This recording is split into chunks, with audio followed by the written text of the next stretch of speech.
Hello friends, welcome to my channel. Feeling of imagination के इस channel में आपका वेलकम है। इस वीडियो में मैं स्लेव ऑफ लव का नेक्स्ट पार्ट शेयर कर रही हूँ। उम्मीद है यह पार्ट आपको पसंद आएगी। तो चलिए अब हम अपनी स्टोरी पर आते हैं। प्रीवियस पार्ट में हमने देखा था कि विभूषियान वांगजी को बगैर सूचना दिए वेनरोहान से लड़ने के लिए चला जाता है। वांगजी को जब ये पता लगता है तो वांगजी भी उसके पीछे जाने के लिए तैयार हो जाता है। वांगजी न्यूज़ेन की भी कुछ नहीं सुनता है। वह बस अपनी बीचेन पर सवार होकर वीकलैंड से बाहर की तरफ निकल जाता है और न्यूज़ेन बस उसे जाते हुए देखता रह जाता है। वह कुछ नहीं कर सकता था या फिर कुछ करना ही नहीं चाहता था। उसके मन में कहीं ना कहीं यह बात थी कि शायद वांगजी का साथ उसके दोस्त विभूषियान को वापस उसके सामने लेकर ही आए, क्योंकि अब वांगजी भी विभूषियान की ही तरह एक पावरफुल कल्टीवेटर बन गया है। उसने अपनी आंखें कुछ सेकंड के लिए बंद कर ली, फिर वह उन्हें खोलता है, मगर इस वक्त उसकी आंखों में एक खून उतर आया था। उसकी आंखें खूंखार हो चुकी थीं, जिनमें अब उस घर के दुश्मन को खत्म करने की लालसा जग गई थी। उसने गुस्से से कहा, मैं जाओ, मैं तुम्हें ऐसी मौत दूंगा जो तुम सोच भी नहीं सकते हो। दूसरी तरफ वांगजी अब वीकलैंड से बाहर आ चुका था। उसे समझ नहीं आ रहा था कि वो क्या करे, किस तरफ जाए। कुछ सोचकर वह एक तितली को बुलाता है, उसे अपनी हथेली में रखता है, उससे कुछ कहता है और फिर उसे छोड़ देता है। वह तितली उड़ती हुई वहां से चली जाती है और वांगजी भी उसी दिशा की तरफ बढ़ जाता है। आखिरकार वह तितली वांगजी से पहले ही उस जगह पर पहुंच जाती है जहां हेरिंग पैट्रियार्क यानी विभूषियान लड़ रहा था। वह तितली वहां से फिर उसी दिशा में वापस बढ़ जाती है जहां से वह आई थी। अब इस लड़ाई के मैदान में विभूषियान यानी इलिंग पैट्रियार्क और जिन ग्वांगसान आमने सामने थे। विभूषियान ने जिन ग्वांगसान के ऊपर हमला कर दिया, जिसकी वजह से जिन ग्वांगसान घायल हो गया था।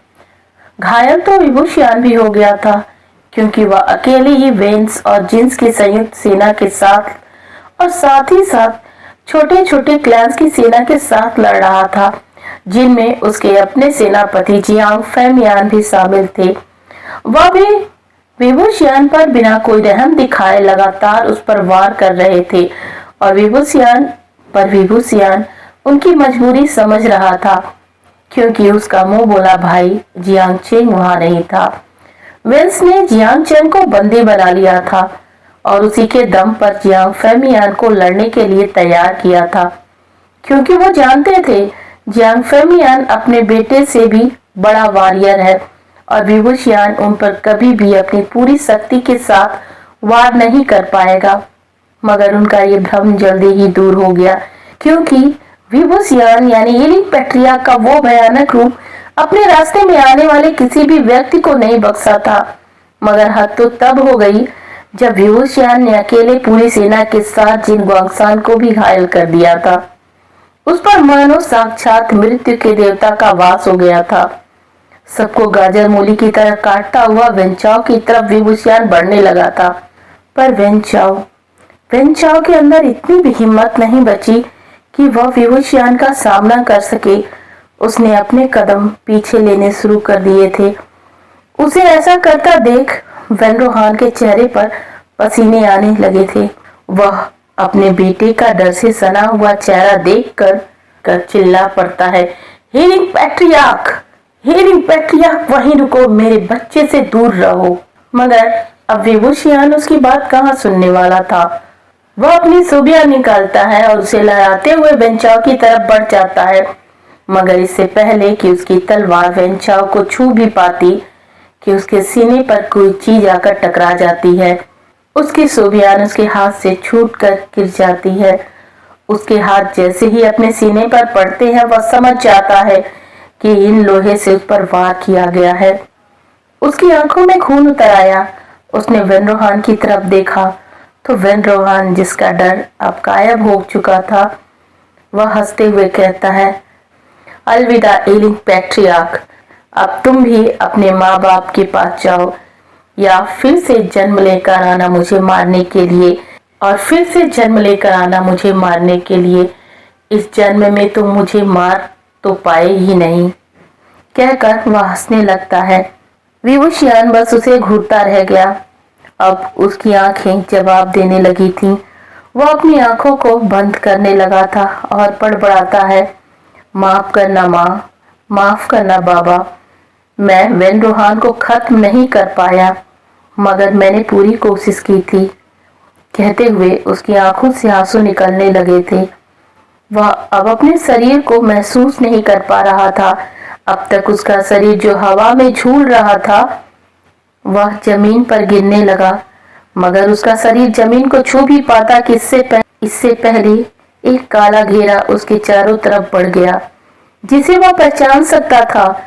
उसके मुंह से अनायास ही निकल पड़ा, लंजा।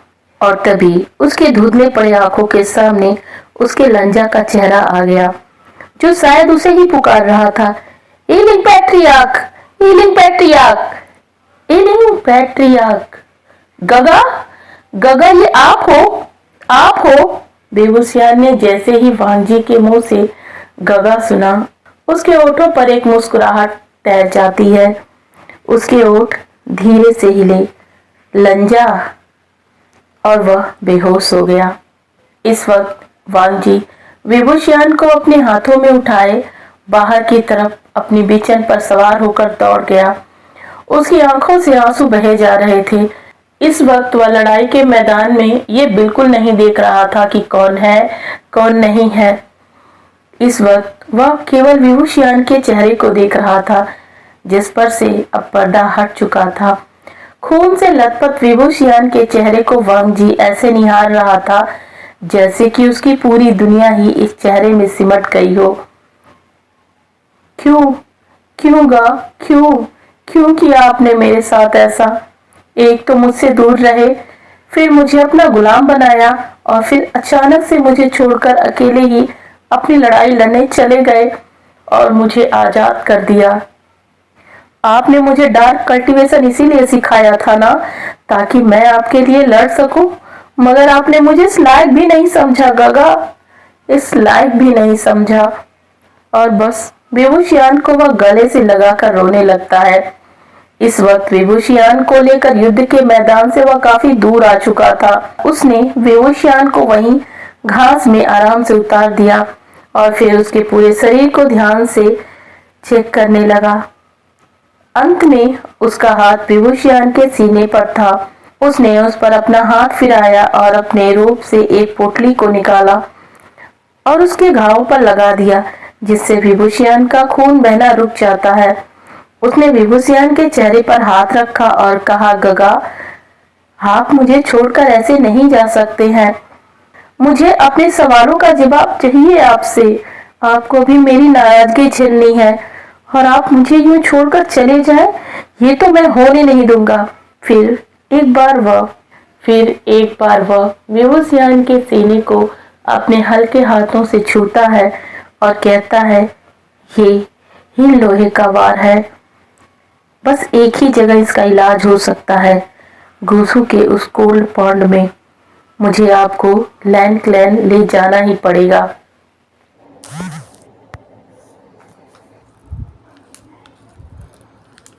मुझे जाना होगा, मुझे इन्हें बचाना होगा।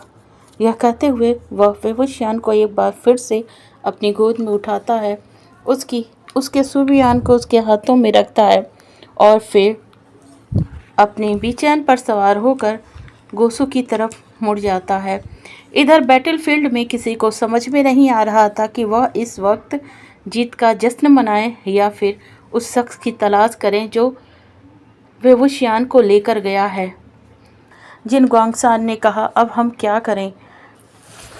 वेन रोहान ने कहा, हमें युद्ध की जीत तब तक नहीं माननी चाहिए जब तक कि विभूषियान के मृत शरीर को ना ढूंढ लिया जाए, और साथ ही उस शख्स को जो विभूषियान को यहाँ से ले गया है। और जो शख्स विभूषियान को यहाँ से ले जा सकता है वह कितना खतरनाक होगा यह तो आप भी समझ सकते हैं। जिन गोंगसान ने अपना सर हाँ में हिला दिया। जिन गोंगसान ने कहा आप सच कह रहे हैं, हमें उसकी तलाश करनी ही चाहिए। इसके बाद वेन रोहान, जिन गोंगसान और साथ में वेन चाओ अपने कल्टीवेटर्स को वांगजी की तलाश करने के लिए भेज देता है। उसके कल्टीवेटर चारों दिशाओं में वांगजी की तलाश करने के लिए तैयार हो गए थे। वेन रोहान ने एक बार फिर कहा, हमें अपनी जीत अधूरी ही लगनी चाहिए जब तक कि हम उस शख्स को पकड़ नहीं लेते हैं, क्योंकि जिस तरीके से वह विवुशियान को यहाँ से बचा कर ले गया है, उसे सोचकर तो यही लगता है कि उसे अपनी जान की भी परवाह नहीं थी और वह भी डार्क कल्टीवेशन जानता था। तो हमें पता लगाना होगा कि विवुशियान के बाद कौन सा ऐसा शख्स है जिसे डार्क कल्टीवेशन आता है। ओके फ्रेंड्स, तो मैं अपनी वीडियो यहीं पर एंड करती हूँ। पता है आप थोड़े निराश होंगे, पार्ट छोटा है, बट मैं इसका नेक्स्ट पार्ट कोशिश करूँगी कि रात में ही अपलोड कर दूँ। तो मेरी छोटी सी कोशिश को अप्रिशिएट ज़रूर करिएगा और इसे लाइक शेयर करना मत भूलिएगा। साथ ही साथ मेरे चैनल को सब्सक्राइब भी ज़रूर कर लीजिएगा। Thank you.